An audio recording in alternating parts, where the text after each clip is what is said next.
Bueno, buenas tardes a todos.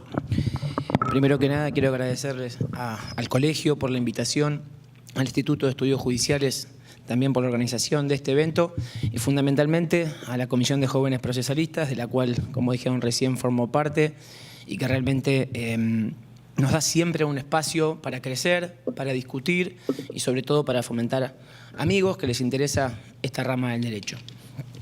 En segundo lugar, le quiero pedir disculpas, no suele ser mi voz esta, pero bueno, ciertos problemas no me permiten estar al 100% con la voz, así que les pido disculpas.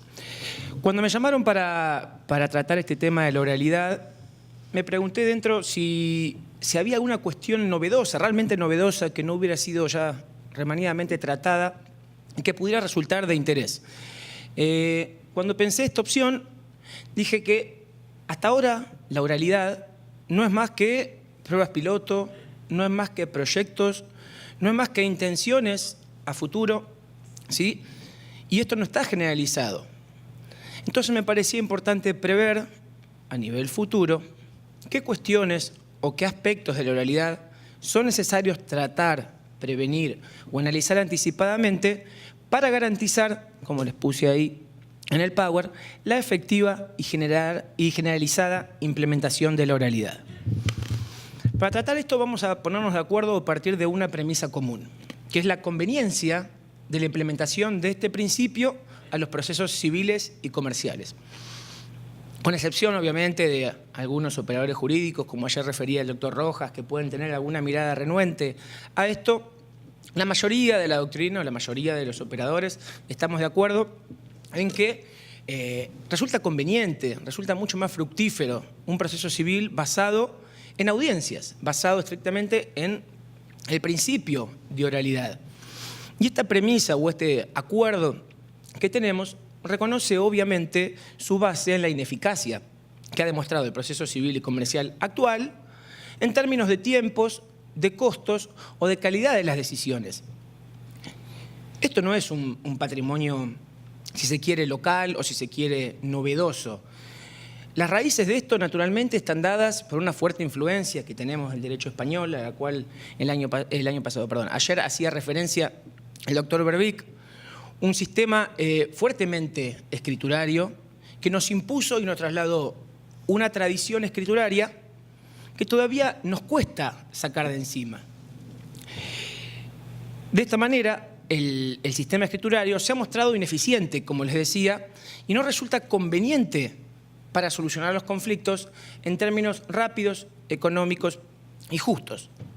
Pero también es cierto que la oralidad o el principio de la oralidad que se quiere implementar ahora también tiene ya mucho tiempo de análisis o mucho tiempo de estudio. Podemos recordar proyectos normativos que intentaron implementar este sistema y que no tuvieron favorable recepción. En este sentido, ya desde el año 1924 en este país se quiso intentar implementar un proceso oral con el proyecto Jofré, luego con el proyecto Lascano o el proyecto Fernández del año 58.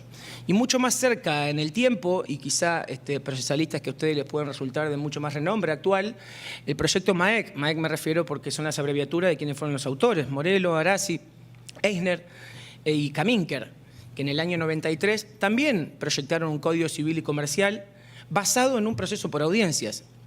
Esto no tuvo favorable recepción, como sí la tuvo por un pequeño espacio de 2 o 3 años, la Ley 7861 en la provincia de Buenos Aires.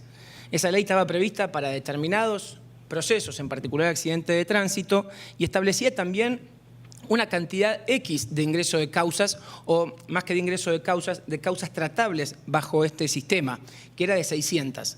Rápidamente, como ustedes saben, el ingreso de causas fue mucho mayor, y esto terminó redundando en la finalización de este sistema.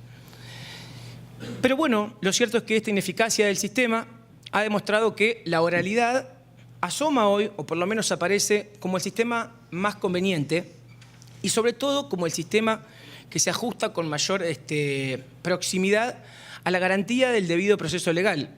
Hay un trabajo reciente muy bueno del doctor de la Esquiava, que está acá presente, que analiza cuál es la base legal, convencional y constitucional de la oralidad, ¿sí?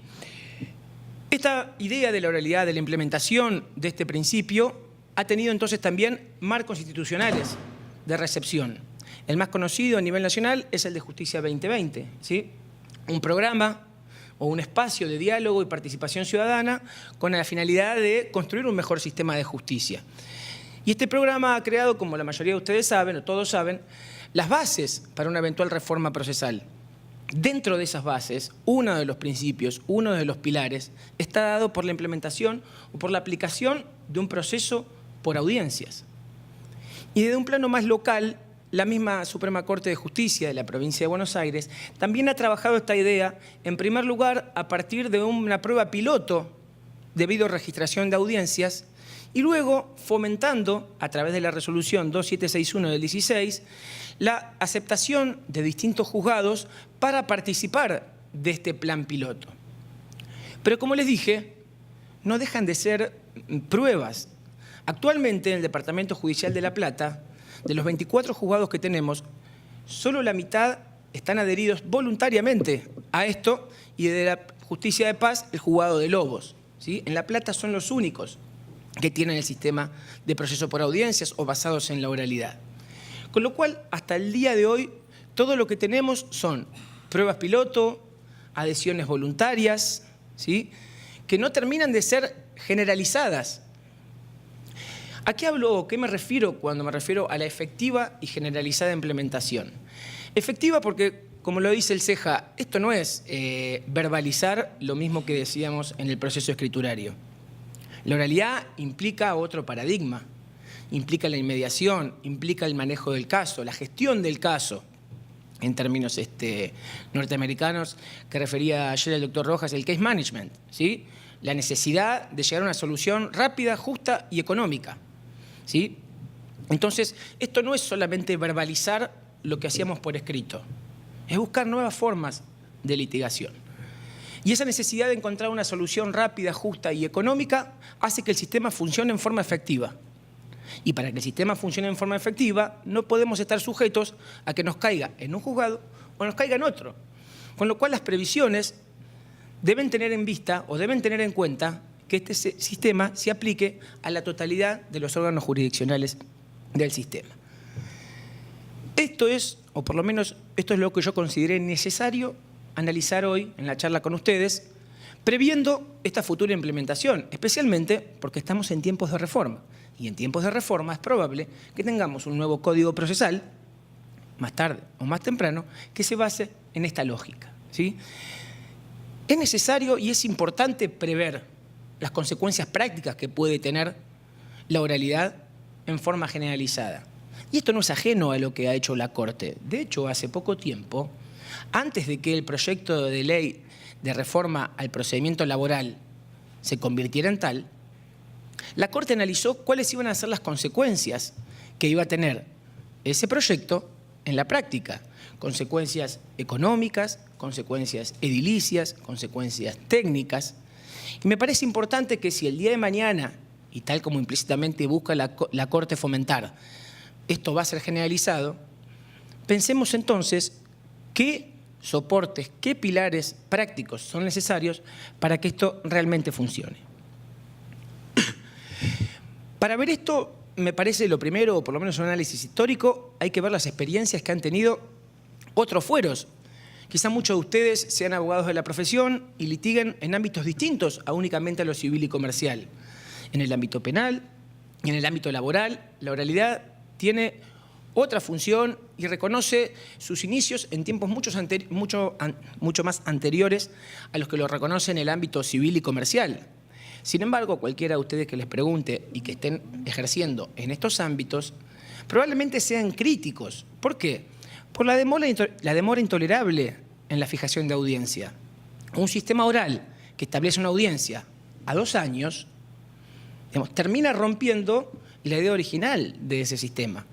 Porque entonces, en términos de tiempo, es lo mismo que el sistema actual. ¿Para qué? ¿Para hacerlo verbal? No, esto debe tener otro sentido. Y otros argumentos que nos enseñan las experiencias previas también pueden ser trasladables. Uno de ellos es el tema de la unidad de vista, un tema que vamos a tener que discutir sí o sí en el ámbito civil y comercial. ¿A qué qué me refiero con esto? Saben ustedes, por ejemplo, que en el ámbito laboral los jueces que toman la audiencia de vista de causa deben ser los mismos que luego resuelvan, ¿sí?, dicten la sentencia. Ahí estamos hablando, por lo menos por ahora, de un tribunal colegiado. En cambio, en el ámbito civil y comercial, hasta el día de hoy, un juez que en el mejor de los casos tomaba una audiencia, no necesariamente debía ser el mismo que dictaba la sentencia.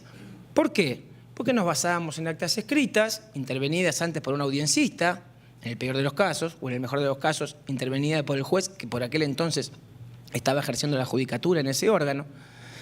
Y entonces, si queremos implementar un sistema de procesos por audiencia, debemos definir antemano si vamos a establecer este principio. Y si estamos de acuerdo en establecerlos, ¿a qué audiencia nos referimos? ¿Únicamente a la preliminar y la de vista de causa? ¿Solo la de vista de causa? Me parece un tema importante, sobre todo porque no hay que desconocer que en la práctica los cambios de jueces se producen constantemente. Renuncias, enfermedades, progresos en la carrera, el motivo que fuera. Y esto no puede romper el sistema. Entonces parece importante prever qué vamos a hacer en esos casos. En segundo lugar, voy a decir algo que por ahí aquellos que son abogados de la profesión y nunca han estado en un órgano les puede parecer antipático o políticamente incorrecto. Pero me parece importante pensar en los tiempos que maneja un juez, ¿sí?, en la cantidad de tareas o labores que tiene un juez y qué estamos buscando de ese juez en un eventual proceso basado en las audiencias. Un dato objetivo, la Corte lleva un registro de estadísticas en las cuales los juzgados civiles y comerciales de La Plata tienen un ingreso de causas promedio de 1.200 causas al año. Ustedes me van a decir, sí, bueno, hay sucesiones, hay procesos ejecutivos, lo entiendo, pero hay un gran volumen de procesos de conocimiento que por lo menos en estos números va a tener una consecuencia o una repercusión desfavorable para el efectivo funcionamiento del sistema. Vamos a pensar en el mejor de los casos que la mitad de esos procesos son de conocimiento, o sea, 600. Ninguna reforma proyectada resiste ese tipo o esa cantidad de causas. De hecho, en el Uruguay se ha previsto que la mayor cantidad de causas que puede resistir un órgano jurisdiccional con oralidad son 225. El proyecto MAEC, al que les refería del año 93, pensaba en un máximo de 400 causas en el mejor de los casos, mientras que ahora estamos manejando 600 causas, y estamos de acuerdo por lo menos en este número, el 50% del ingreso anual de un órgano, y que realmente tiene una incidencia en el día a día. Otra cuestión, además del ingreso de causas, es el cúmulo de tareas que eso genera, ¿sí? Pensemos al menos mínimamente cuáles son las tareas que realiza un juez. En primer lugar, firma el despacho diario. Aquellos que ejercen en la judicatura, ¿sí?, o aquellos que trabajan en un juzgado, saben la cantidad de pila diaria que firma un juez, especialmente ahora con el sistema de firma digital, que si bien es óptimo a los fines de la transparencia del sistema y es muy conveniente, cada juicio, revisar el escrito, revisar el consecuente despacho, excede el tiempo que hoy el sistema manual trae consigo. No quiero que después digan Agustín dice que no está bien la firma digital, pero quiero marcarles muchas veces cómo esto insume tiempo, ¿sí? Y el tiempo, como los presupuestos, son finitos. Y entonces tenemos que determinar qué tiempo le vamos a dedicar a cada cosa. En segundo lugar, si queremos que un sistema de oralidad funcione, queremos audiencias y un juez que esté presente en las audiencias. Pero estar presente en la audiencia no significa gestionar correctamente la audiencia. Estar a cargo de una audiencia significa preparar debidamente tanto la preliminar, en la determinación de cuáles son los hechos del caso, cuáles son los controvertidos, cuál es la prueba ofrecida, para qué la buscan, llegar a la audiencia preliminar con todo eso armado. Y luego tomar también y preparar la audiencia de vista de causa. Con lo cual, la audiencia no es únicamente el acto en sí, la celebración de ese acto, es prepararlo debidamente, ¿sí? ¿Qué otras tareas realiza un juez? Y, por lo menos con nuestra cabeza actual, dicta sentencias. La mayoría de ustedes debe aceptar como algo implícito que muchas de esas resoluciones son redactadas o proyectadas por funcionarios del juzgado, no necesariamente por el juez. Pero esto es algo también que debemos explicitar y debemos transparentar. ¿Está de acuerdo la sociedad en que sus conflictos, sus litigios sean resueltos, sean proyectada la decisión por quien no la toma? Y en el mejor de los casos, por quien estuvo en la audiencia junto con el juez. O si la escribe otro funcionario, ¿también es válida? Nadie discute hoy en la práctica usual esto, porque todos los dan como algo implícito. Pero si hablamos de la inmediación y hablamos de la oralidad, también hay que discutirlo. Un juez que está presente en una audiencia, un juez que firma el despacho, un juez que proyecta las decisiones definitivas y en algunos casos también las interlocutorias. Y junto con eso tiene que manejar la atención del profesional, ¿sí?, el diseño y organización de su órgano. Y nos vamos a otra discusión del proyecto de Justicia 2020, que tiene que ver con la Oficina de Gestión Judicial. Con lo cual, a riesgo de sonar defensor o corporativista, yo trabajo en un juzgado, me parece que es importante definir qué rol queremos del juez. Y esa es la tercera pregunta que me hago ahí. ¿Cuál es la función que buscamos a través de este mecanismo en el nuevo juez? ¿Un juez de audiencia? ¿Un juez de sentencia? ¿Un juez de audiencia, de sentencia y de todo lo demás que les dije? No es simple de manejar el tiempo en el juez. El juez es un funcionario de tiempo completo, sí, es cierto. Pero ¿a qué le debe dar prioridad en su día a día? Y esta es una discusión que debemos también darnos, o por lo menos resolver qué queremos que se dedique primordialmente el juez en su día a día. Bueno, el tema de las subrogancias, yo ahí lo anoté porque en conversaciones con jueces que implementan el sistema de la oralidad, le he preguntado cuál es la mayor desventaja que tiene este sistema. Y la mayor desventaja es que no me puedo enfermar, dice. Es decir, yo no puedo faltar, este sistema está basado en la figura del juez, básicamente. Afortunadamente, lo está. El tema es que en ausencia de ese juez, ¿qué hacemos? Un poco vinculado a esto de la unidad de vista, ¿no? Otra pregunta, ¿esto se aplica a todos los procesos? Es decir, ¿todo proceso de conocimiento debe estar sujeto al proceso por audiencias, es decir, a la oralidad? Hay jueces que excluyen de este proyecto determinados tipos procesales, básicamente los procesos ordinarios, ¿sí?, o determinados tipos de conflicto. Por ejemplo, las usucapiones, que no son cuestiones conciliables, mediables, digamos, no son disponibles, con lo cual lo excluyen y no lo hacen parte de este proyecto. Sin embargo, la Cámara Segunda, en un fallo del año pasado, ha dicho que el proceso por audiencias es aplicable a cualquier tipo procesal. Y no por ser un sumarísimo, no por ser un ordinario, debe estar alejado de este proyecto. Ni tampoco, a los fines de meterlo, debe ser readaptado su tipo de trámite. De hecho, en el caso la titular de un juzgado había, en un proceso ordinario, readecuado el proceso a un proceso sumario, ¿sí?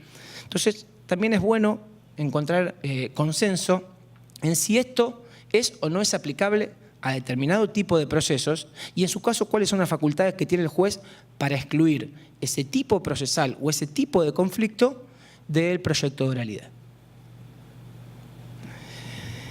Un tema fundamental que ayer lo hablaba el doctor Rojas y lo traía a colación y que tiene que ver con la capacitación de los operadores del sistema. Si uno se pone a pensar la educación que han tenido los jueces desde que lo son en el tema, parece bastante buena. Ha habido jornadas, ha habido cursos y sobre todo hay quienes, interesados en la temática, han aceptado y adherido voluntariamente participar de estas pruebas piloto, de estas experiencias, si se quiere, testigos, ya hace bastante tiempo. Sin embargo, pareciera importante continuar esta tarea de capacitación de los jueces y, en particular, el compartir experiencias entre sí. Es decir, encontrar foros de jueces donde vayan discutiendo entre ellos qué hacer ante determinadas circunstancias diarias que les aparecen en las audiencias. ¿Y cuáles son los objetivos de esta capacitación? A mí me parecieron fundamentales 3, como mínimo. Técnicas de oralidad, ¿sí? La mayoría de los jueces son jueces que se criaron en el sistema escriturario, se formaron en facultades que los crió en eso. Con lo cual, cómo manejar el litigio oral no es algo en lo que estén cancheros, no es algo en lo que estén absolutamente preparados, ni mucho menos podemos darlo por supuesto. Otro ámbito, el manejo del conflicto, ¿sí? La teoría del conflicto. Ver dónde está el interés de las partes, dónde está el nudo real y no resolver solamente un caso, ¿sí? Y en tercer lugar, formar protocolos de actuación. Acá es loable la tarea del protocolo de gestión de la prueba que se ha creado especialmente en la provincia de Buenos Aires, pero que ya tiene repercusión nacional, de cómo manejar determinadas circunstancias o cómo establecer una agenda de trabajo, ¿sí? En segundo lugar, los abogados. Yo les puedo preguntar a ustedes qué capacitación recibieron en litigación oral y estoy seguro que aquellos que ejercen la profesión me van a decir, y probablemente poca. No hablo de los que estén interesados en esto en forma particular, pero desde los colegios, ¿consideran realmente que ha habido una capacitación para alargarlos a ustedes a una audiencia oral sin un conocimiento previo del tema? Y la verdad creo que no. Quizá me equivoque, ya les vuelvo a repetir, no soy abogado de la profesión, pero entre tanta jornada o curso académico uno va viendo aquello que le resulta interesante y me parece que la tarea sobre los abogados no ha sido la más fructífera, ¿sí? Entonces, en tanto operadores del sistema, necesarios y muy relevantes, es necesario también que conozcan cualquiera de estos aspectos a los cuales los jueces están siendo capacitados. Y uno que es el más relevante a mi modo de ver, que es los que vienen detrás, ¿sí? La facultad de Derecho, y de lo cual también me hago cargo porque, digamos, estamos en la facultad con Ornella y varios de los chicos que están acá presentes. Y la formación, los planes de estudios, la currícula actual, sigue el sistema escriturario. Seguimos hablando de todo lo que hacemos por escrito, de cómo presentar, del encabezado, que está bien, porque no deja de haber presentaciones escritas. De hecho, la etapa postulatoria y determinados tipos de procesos, como los ejecutivos, sí están fuera del proyecto de oralidad. Ahora, debemos empezar a enseñarles también cómo litigar en forma oral. Y esto ocurre solo como seminarios de adhesión voluntaria o cursos vinculados a la universidad, pero no como parte obligatoria de la currícula. Entonces, me parece que uno de los focos más importantes tiene que estar también ahí. Que el abogado que sale a la profesión sepa litigar en forma oral. Por último, y ya terminando o cerrando la idea, el tema de la infraestructura, ¿sí? ¿A qué me refiero con esto? A lo edilicio y a lo técnico. Actualmente existen, ustedes me van a rectificar, entre 2 y 3 salas de audiencias en el Palacio de Tribunales destinados a las audiencias de estos proyectos, ¿sí? Si tenemos en cuenta que hay 12 juzgados, ¿sí?, la cuenta es bastante simple. El problema es si tengo 24 juzgados para, en el mejor de los casos, 3 salas de audiencia. ¿Qué piensan ustedes que van a hacer los jueces? Van a tener una controversia natural por el día, por el horario, ¿sí? Jueces que quieran los lunes, los viernes, de 8 a 10, de 10 a 12. Entonces, para evitar este tipo de inconvenientes, para evitar este tipo de rispideces innecesarias, sería conveniente que el Poder Judicial no largue, o el Poder Judicial y también el Poder Legislativo, pensando en esta reforma, no largue una, valga la redundancia, una reforma que no tenga su correlato edilicio, ¿sí? Necesitamos juzgados que cuenten y tengan disponibilidad edilicia para tomar estas audiencias. La acordada esta que yo le estoy nombrando ahí puso a disposición la sala del juzgado 23. Es muy cómoda, está adaptada, pero vuelvo a repetirles, está destinada a varios órganos, ¿sí? Entonces me parece importante, teniendo en cuenta la cantidad de audiencias preliminares y de audiencia de vista de causa que toman los juzgados civiles y comerciales, ¿sí?, pensar el tema de la reforma edilicia tal como lo hizo la Corte al hablar de los juzgados laborales. Y finalmente, tener sistemas técnicos, sistemas informáticos que estén en constante funcionamiento, que tengan algún soporte cuando los sistemas se caen, ¿sí?, y que además permita que todas las audiencias estén disponibles en la mesa de entradas virtual y no tengamos que acudir a soportes ajenos, como por ejemplo YouTube. Espero con esto haberles generado algún interés en la temática. Me parece importante preverlo y entonces les agradezco su tiempo y la dedicación.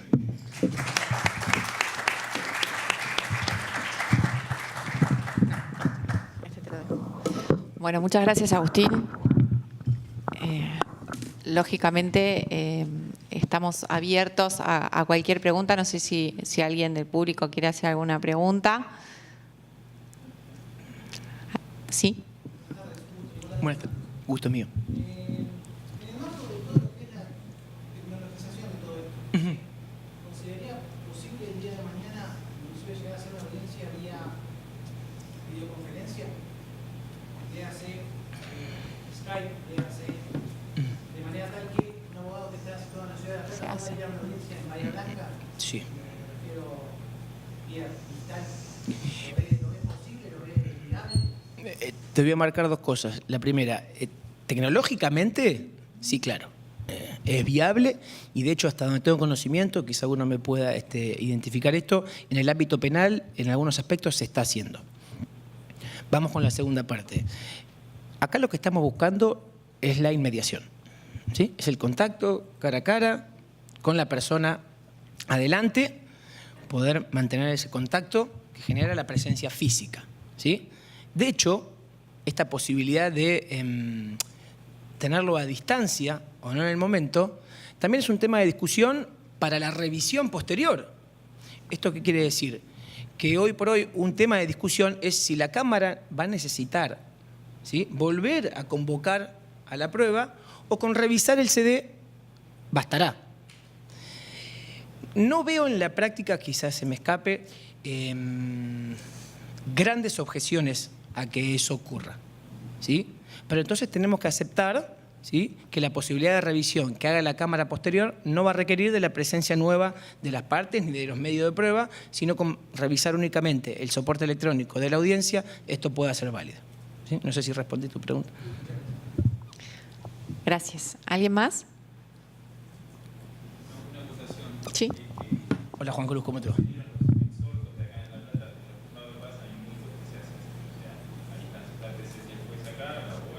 Ajá. En los juzgados de paz, voy a decir... Sí, sí. Sí.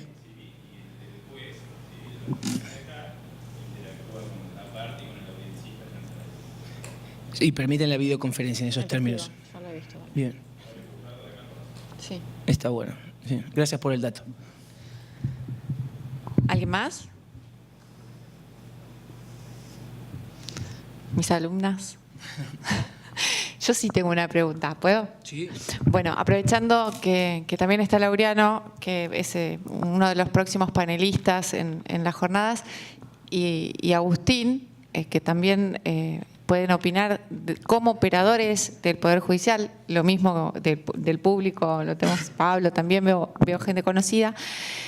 En unas jornadas que hicimos hace unos meses, Laureano, que es juez de paz en Lobos, nos contaba que el sistema que él mismo practica y del cual es un ferviente defensor, es cierto que coloca al juez en el centro de la escena y de algún modo le coloca una gran responsabilidad, ¿no?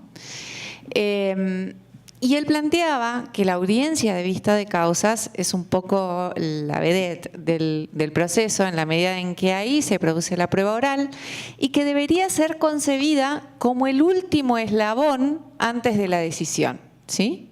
Esto de la unidad de vista que plantea Agustín, que pareciera muy teórico, en realidad nos plantea un problema muy grande al que no estamos acostumbrados en el marco del proceso civil. Nosotros pensamos en el proceso civil, y tanto quienes están litigando desde hace mucho tiempo como quienes estudiaron, es muy difícil que se salgan de la idea del expediente escrito, ¿no es cierto? Y de la acumulación de papel y del paso del tiempo que ese papel implica. Entonces, nosotros pensamos en el proceso civil e inmediatamente pensamos en muchos años y en mucha distancia entre la postulación y la decisión, ¿no es cierto? Esto, para quienes operan en el proceso penal, es totalmente distinto, porque tienen una gimnasia mucho más aceitada desde hace muchos más años, y para cuando nosotros estudiamos ya eso funcionaba de ese modo, en donde el juicio se pensaba también en etapas, pero donde el debate oral era lo inmediatamente anterior a la sentencia. Por eso es impensable en el proceso penal que el veredicto no sea nulo si no lo dicta el juez que persiguió la prueba. Entonces, cuando nosotros nos escandalizamos al pensar que, y a mí también me pasa, no dejo de advertirlo, que tiene que ser el mismo juez civil de la audiencia de vista de causas el que dicte la sentencia, yo creo que nos horrorizamos porque en realidad estamos pensando en un sistema distinto. O sea, ¿qué te parece? O sea, si nadie se sorprende en lo penal o en lo laboral en pensar que es condición necesaria que quien percibe la prueba dicte la sentencia, si esto no responde en realidad, si este sacudón en términos de concepción no responde más bien a estar pensando desde una posición que responde a un paradigma distinto en el que nosotros nos formamos. Esa es la pregunta. Sí, indudablemente. Me parece que la cuestión que plantea Ornella tiene más que ver con el tema del tiempo que transcurre entre la audiencia de vista y la decisión final que con una cuestión teórica de la unidad de vista, ¿sí? Me parece que sería interesante proponer un tiempo entre esa audiencia de vista de causa y la decisión final que resulte razonable, ¿sí? Razonable en términos constitucionales y convencionales. Si yo pongo un término, como les digo recién, razonable, es altamente probable que el juez que tomó la audiencia de vista de causa sea el mismo juez que termine resolviendo. El problema aparece cuando en ese interregno ocurre algo con ese juez. Y va a venir la discusión de la parte, que nos va a decir, como todo lo que hicimos hasta ahora, toda esa audiencia, toda la información de calidad que recabamos en ese momento no va a tener ningún valor porque vino un juez distinto. Vamos a tener que convocar una nueva audiencia, sobre todo en épocas como la de ahora, donde ahora bueno, se está solucionando bastante, pero el tema de las subrogancias, constantes cambios de juez en un juzgado. Entonces no es simple, por eso lo que planteaba al comienzo es, la discusión teórica es entendible, es necesaria y es importante. Ahora vamos a confrontarlo con la práctica y con el día a día. Desde el plano académico, si quiere el plano teórico, claro que estoy de acuerdo. Por algo hablamos de inmediación, por algo hablamos del contacto del juez con la prueba en esa convocatoria, en ese acto importante en el proceso. Lo que me pregunto yo es, ¿qué pasa si? Si tuviera que establecerlo, diría sí, es necesario que el juez de la audiencia de vista sea el mismo que resuelva. Ahora, si se llega a dar alguna circunstancia especial, como pasa en la práctica, ¿sí? Y les vuelvo a repetir, a riesgo de ser reiterativo, jueces que progresan en su carrera, jueces que se enferman, jueces que licencian, jueces que se jubilan. Entonces, todo el acto ese es nulo. El que va a gritar más fuerte va a ser la parte, probablemente, ¿sí? Pero bueno, es indudable que uno trata de pensarlo sin la cabeza en el plano del sistema actual, ¿no? Y fundamentalmente en el tiempo que ocurre entre la audiencia de vista de causa y la decisión. Sí, creo que podemos correr traslado, si querés, el el tiempo, doctor. si me interesaría, sí, Laureano, a ver, ¿qué pensás en este punto? Es ineludiblemente desde la perspectiva que la planteamos, ¿no? Confrontándolo con el sistema de decisión o de la estructura de decisión de un proceso penal, en donde la audiencia es la antesala de la sentencia, donde la audiencia prepara la sentencia en definitiva. ¿A vos te parece que esto es viable, que no es viable? ¿Cuál es el confronte con la posición de Agustín?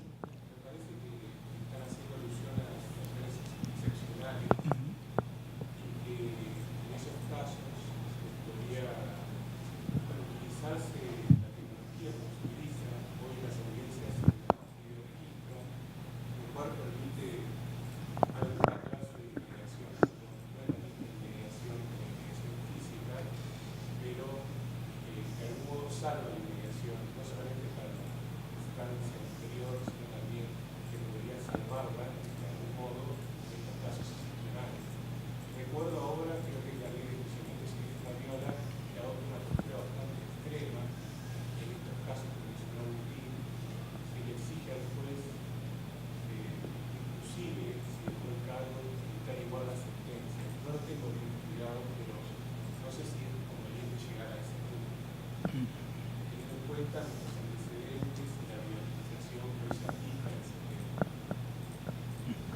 Bueno, muchas gracias.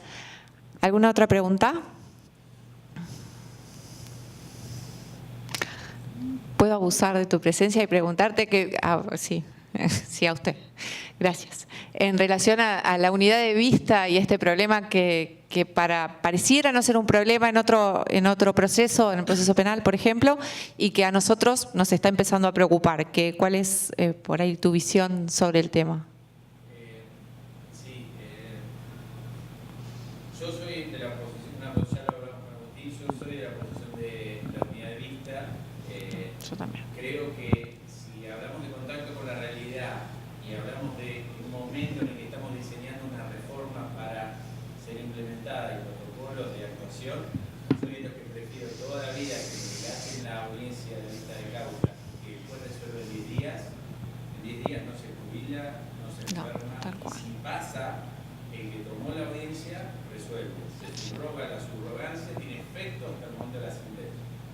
Es un precio mucho menor a pagar, creo yo, y es una defensa efectiva de la inmediación. Ahora, si pasa que vamos a seguir manteniendo esta modalidad de inmediación videoregistrada, que está muy bien, es un recurso fundamental, muy importante, muy útil, y vamos a seguir colocando la audiencia a muchos meses vista del momento de la sentencia, ahí sí, porque es lo mismo que sea el juez que presenció, es decir, es la inmediación consigo mismo incluso del juez. Es decir, el problema no es que sea un juez distinto al que tomó la audiencia, es que el que tomó la audiencia también se va a olvidar a sí mismo como un extranjero en esa filmación en la que tomó la audiencia, porque no va a tener los recuerdos vivos también. Exacto. Entonces, soy de los que cree que lo que hay que modificar es razonablemente esa realidad y imponer que el mismo juez que tomó la audiencia sea subrogante principal, sea que dicta la sentencia, la subrogancia se extienda hasta el dictado de sentencia. Y el problema de esos 10 días, salvo en el caso de remoción por inconducta de un juez, es decir, que le hagan un jury y que en 10 días pueda ser resuelto de modo tal que sea separado de su cargo, que es el único caso extremo que me parece que justificaría un trato distinto. Después, para mí el juez que se retira, etcétera, tiene que dictar las sentencias. En esos 10 días, el retiro es condicionado hasta el momento en que termine de dictar todo su fallo. Perdón. Sí, por supuesto. Para defender lo más posible dentro de la realidad clínica. Sí, me permito agregarte, Leandro, que el tema de la unidad de vista, no solamente, digamos, limitarlo a la idea de la vista de causa y la sentencia, que es lo que hablábamos un poco también, sino también traer a colación la discusión de, bueno, si vamos con la idea de la unidad de vista, ¿a qué audiencias? Porque hablamos de la audiencia y todos tenemos en la cabeza la de vista de causa como la relevante, pero no hay que perder de vista también que la preliminar también tiene una función determinante. De hecho, ahí el juez ya hizo una previa preparación de, bueno, cuáles son los hechos controvertidos, cuál es la prueba que a mí me parece fundamental para tomar una decisión. Y entre la audiencia preliminar y la audiencia de vista de causa probablemente pase, por ahí Laureano me puede rectificar estos términos, mucho más tiempo que el que sería deseable entre la audiencia de vista de causa y la sentencia. Obviamente es un análisis económico en términos de qué posibilidades hay desde la audiencia de vista de causa hasta la sentencia de que se produzca una de estas situaciones excepcionales como la mayor que pueda haber en ese plazo anterior. Sí. Claro que mi opinión fue para la vista de causa. Sí. Y no con la Para mí también. sobre la admisibilidad de la prueba, etcétera, que se toman en el preliminar y que creo que no tiene ninguna necesidad para mí de tampoco. corrección. Perfecto. Es bueno que pase, pero no es necesario ni conociente para defender la investigación hacer que el juez de la audiencia preliminar sea además el juez.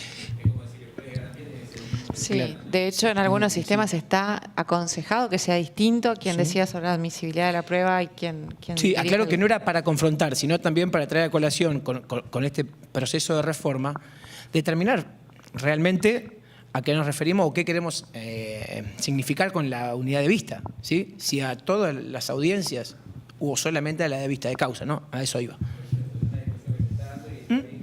Exacto, De la última, de la vista de perfecto. causa. Sí, sí. Gracias, Leandro. ¿Hay alguna otra pregunta? Bueno, si no hay ninguna pregunta más, damos por cerrado este panel y sin solución de continuidad convocamos al siguiente panel y a los siguientes participantes. Gracias. Gracias a todos.